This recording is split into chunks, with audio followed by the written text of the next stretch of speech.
everyone, and welcome back to Wander Freely. You are actually catching us on a rainy day.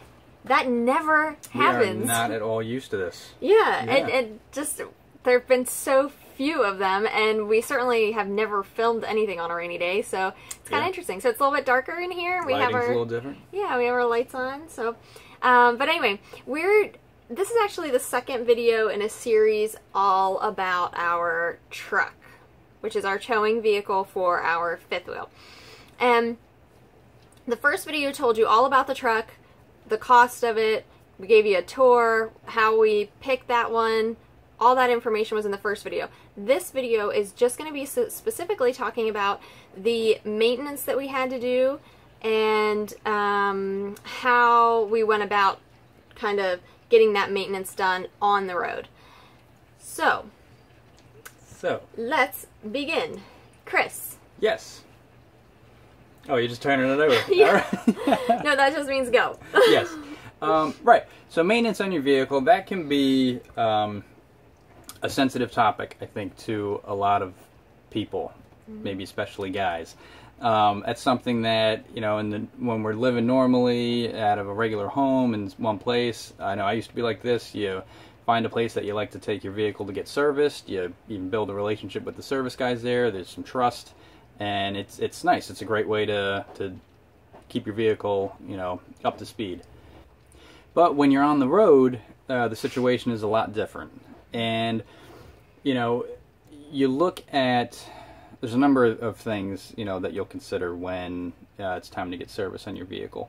Of course, you want to try and time it so that you're in at least, you know, an area with a small town. It doesn't have to be a big metropolitan area, but, you know, when we were heading down to Big Bend National Park, I, you know, wanted to make sure well beforehand that the truck was in good shape. So, you know, you want to look at geographically where you're going to be, you know, when the mileage is at the point where you need to get service done.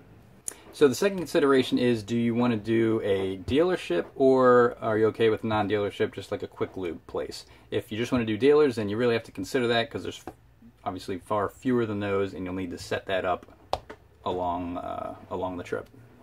So those are the two considerations for you. Now let's talk a little bit more about our experience and how it's been for us since we've been on the road now 13 months. So let's start with probably the most popular thing that we deal with, and that is oil changes. Yes, this is going to come up most frequently for you, and some of the decisions you make depend just how frequently it comes up, like standard oil versus synthetic oil. You know, your standard, typically you're looking at changing that every 3,000 miles. If you go full synthetic, you can get 5,000 miles out of it, which is a real consideration. Maybe you pay a little bit more for the synthetic, but then it's fewer times along your road trip that you have to think about setting up an oil change and getting that work done. So for us, when it's time for an oil change, if I have the opportunity, I will talk to the camp host or whoever's running the RV park. They can actually be a really good resource for trusted services locally. They may have, you know, personal experience, and, you know, they've been around for a while. They want their the people staying at their RV park to have a good experience at the park and at the town, you know, wherever it's located. So they're really good to ask. If that doesn't work out timing wise or whatever, I'll go online and look for, you know, places that'll do what I'm looking for. Early on in our trip, I used to really try and find Dodge dealerships. I did a couple of those, but then I just kind of got a comfort level as things went on, and frankly, I just wanted more options, and I started looking for, you know, really just the quick lube type of places. I've been to a Goodyear service place, Big O Tires. That was a big place out west. There's also one called Oil Can Henry's, which that was our favorite. That was a pretty fun experience, actually. It's a drive-through. I had no idea what I was doing. I showed up first thing in the morning thinking that, you know, I'll beat everybody there, and I pull up, I hop out of my truck, and the guy comes out to meet me, and he's like, hey, you know, how are you? And I said, oh, you know, I just want to get an oil change. And I said, oh, sure, yeah, we're in-car service, so just pull in. And I was like, okay. At the time, it didn't really dawn on me what that meant, so I pull into the garage, and like 4 guys kind of swarm the truck, and there's a guy at like this podium thing with a computer right where I pull in, and I go to hop out of the truck because I'm figuring I'm going to go sit in some waiting room while I work on the truck, and they're like, oh, no, it's in-car service. You sit in the car while we do the service. So Yeah, it was kind of fun. I mean, they were all nice guys, and they taught. I mean, they walk you through everything that they're doing, which is pretty cool. Now, in addition to the actual oil changes, there are several other items that we had to take care of on our list that, you know, we've been on the road for about 13 months now, but all of these actually took place during our first year. So if you're looking for an idea of what would happen maybe in your first year, these are the things that we had to, you know, deal with on the road. And also keep in mind that our truck is a 2006 Dodge Ram 2500 diesel. So it is a much older truck. So that, you know we're going to be having more repairs anyway. So here we go. Yes, so the first out of the ordinary thing, 4 months in, I had the four-wheel driveline service done, and also had the pinion seal replaced because it was leaking. And that happened when we had looped back, and we were back in Pennsylvania, so I had the luxury of taking that to the Dodge dealer that I had gotten service at before. So that was an easy one. So that was about 4 months in. 4 months in, yeah. 6 months in to our trip, we were down in Florida, and the alternator went. And yes, that was one of those mornings you go out and it just wouldn't start at all. So we actually had to call. We had our Good Sam's roadside assistance, so I called them. They were able to set up a tow truck from a local garage that came over, picked us up, and I rode with the truck over to the garage that was going to perform the service, and they switched out the alternator same day. So and he was really happy with them. Remember? Yeah, it was a small shop. Yeah. It was a younger fellow that ran it, and he had one helper there. Both of those guys were great, and it was a really good experience. We were there for the winter, so we actually were not using the truck as long. We were there in the same spot for 2.5 months, which is very, if you've been watching our other videos, that's unusual for us. We're usually, every 3 to 4 days we're moving, so a week is a long time for us in one area. But because it was the winter, we were there for a long time. But it was also the day that they were doing that huge jackpot. Oh, Powerball was the $1.5 billion something jackpot, ridiculous. something and I remember crazy, you talking about it because while he was at the shop with these guys, because he ended up staying there all day. We do not have another vehicle, so keep that in mind. Yeah, you just got to hold out until it's ready. Right. Assuming it's same day, and you can wait. Yeah, and to rent a car or something. Right, and you're in a place where you don't know people to be able to pick you up. So it's not like you can ask your brother-in-law or your friend to get you. So Chris just rode with them and had to wait the day out until they were finished.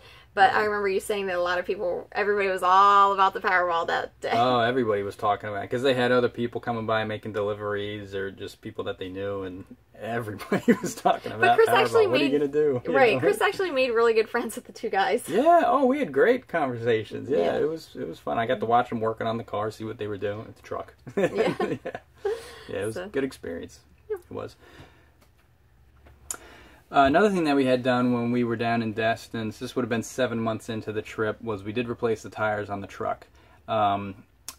It was time. I knew before we got back on the road, where we were moving a lot again, I wanted to get the tires replaced. It was time. And that's something, if you do need to do it while you're on the road, it's good to plan that for maybe when you're going to be somewhere for a week. At least in my case, I went in, meet with the guys, you pick out what tires you want. Oftentimes, they have to order them, and usually they can get them next day or in a couple days, so it's not that long. But it's good to have, a couple days of breathing room to get that type of service done. So we got the tires replaced. And the last thing I have on the list for you here, 13 months in, actually the time that I was at Oil Can Henry's getting the oil changed, I also had I got a transmission flush service done, so it was time for that.